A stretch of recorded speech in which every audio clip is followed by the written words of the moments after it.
He knocked me over. I landed on the dog bowl.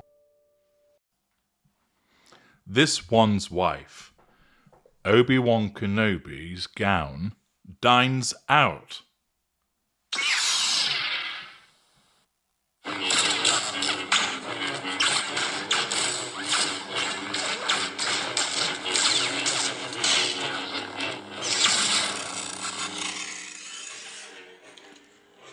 Hello, I'm H.G. Tudor.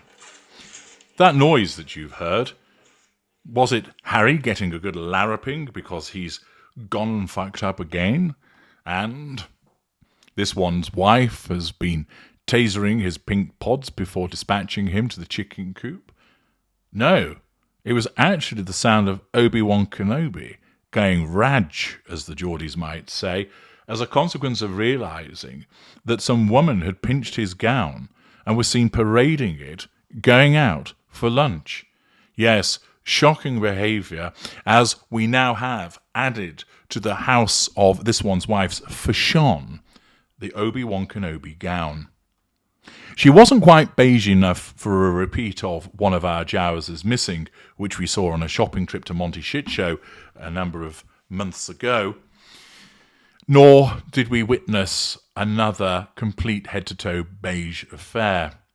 But joining the ranks of Kermit Goes to Church, Fridge by Valentino, Zebra Crossing by Grift, Overripe Burst Tomato Lady, Hyacinth Bouquet Settee Covers, Tent by Army Surplus. She has created another fashion gaffe with Obi Wan Kenobi's gown. Where has this been seen? Well, according to Brian Marks from the Daily Mail, this one's wife showcased her high-end winter wardrobe on the sunny streets of Los Angeles on Thursday for a lunch date with her wedding dress designer at the new celebrity hotspot Cipriani Beverly Hills. Notice again she doesn't have any real friends, that she has to go out with her wedding dress designer, and that the wedding dress designer was only involved with her as a consequence of the fact that she was paid to do something. The 42-year-old suit star turned Duchess of Sussex flashed a smile. Well, it was more than a smile. The rictus grin was on display. But they say that she flashed a smile for paparazzi as she emerged from the Italian restaurant into the warm 66 degrees Fahrenheit weather, wearing a £5,000 Max Mara cashmere coat in a tobacco shade. She carried a matching limited edition suede clutch by Sesta Collective that comes with a £385 price tag.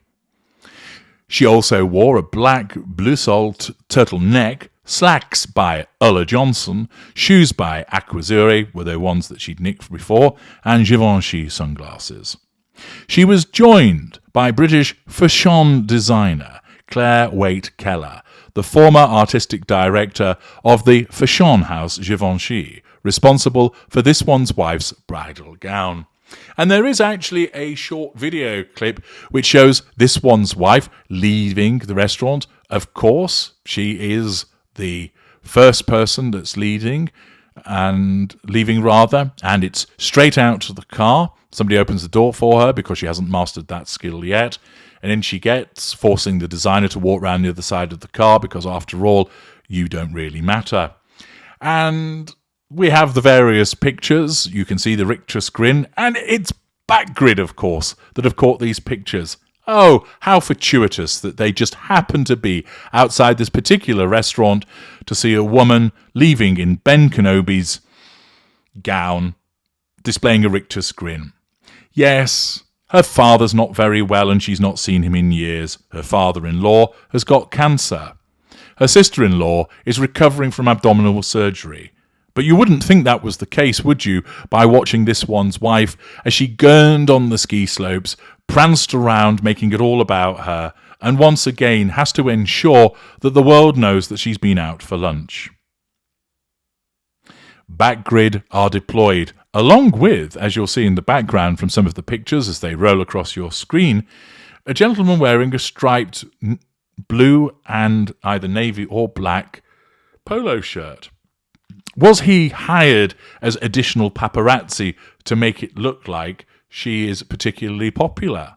Is that why he was roped in? Maybe she doesn't feel that she's getting enough coverage. Of course, what we do notice as well is that despite the fact that she's wearing shades, she manages to look straight into the camera once again. She just cannot help herself. And you can see in the video footage, I haven't included it, you'll easily find it, it's on the Daily Mail website if you want to go and look at it, that it's hilarious because she strolls out as if to say, oh gosh, look, I'm being papped, when in actual fact she knows full well it's going to happen. And you can imagine that the soundtrack is playing in her head as she's walking out, drinking up the fuel that's provided by the fact that somebody's opening the door for her, making her feel important, that there was somebody opening the door as she exited the restaurant, that there was somebody from Backgrid there taking her photograph, that there was additional paparazzi man hired, again to make her feel important, and the knowledge that this would appear in the press. It's all so staged, and it's all false, just like the nature of the woman that appears in it. And of course, there is the opportunity for people to see that she's wearing Obi Wan Kenobi's gown that's about 3 sizes too large for her. And why on earth are you wearing a thick coat like that when it's 66 degrees Fahrenheit?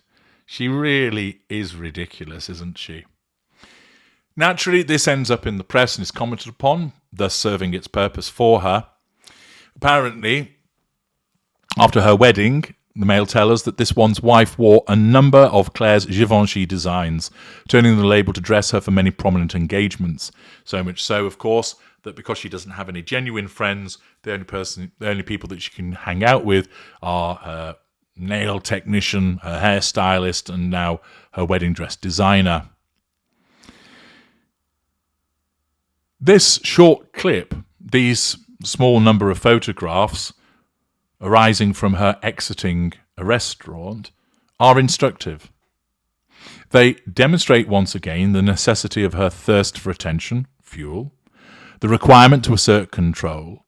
Why could she not just go to the restaurant and not be photographed? Just go, enjoy your lunch, go home, that's it. Well, she can't. She's a narcissist.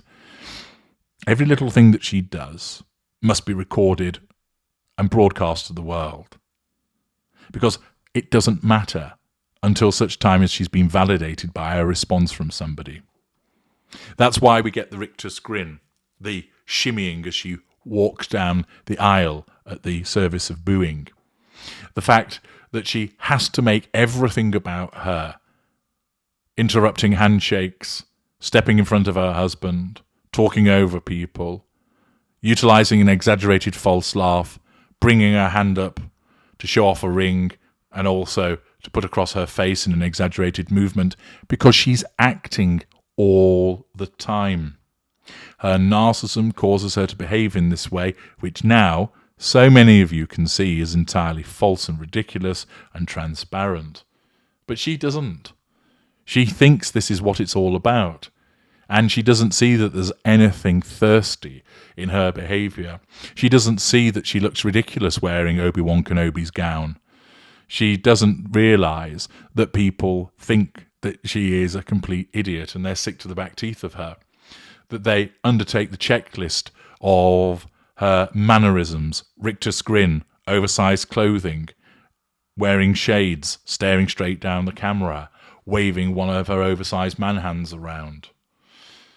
Backgrid involved. Tick, tick, tick, tick, tick. It's all there. People look out for it. People see it. And she's just a figure of ridicule. Yet she will not stop, because her narcissism will not stop. The only thing that will prevent any recognition of these behaviours, because she'll still keep on doing it, to the extent that she can get somebody to come along and photograph her, it will keep happening. The only way it'll stop is when people don't react to it anymore.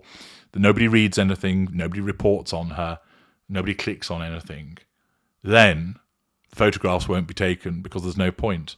Then the reports won't be written because there's no point. But until that time, rest assured that each meaningless trip that she makes, Each act from the past that needs to be dragged up will be dragged up, because this one's wife cannot help herself, but continue to add to her repertoire of fashion disasters as she ruthlessly pursues the prime aims. Say welcome to Obi Wan Kenobi's gown. I'm H.G. Tudor. Thank you for listening.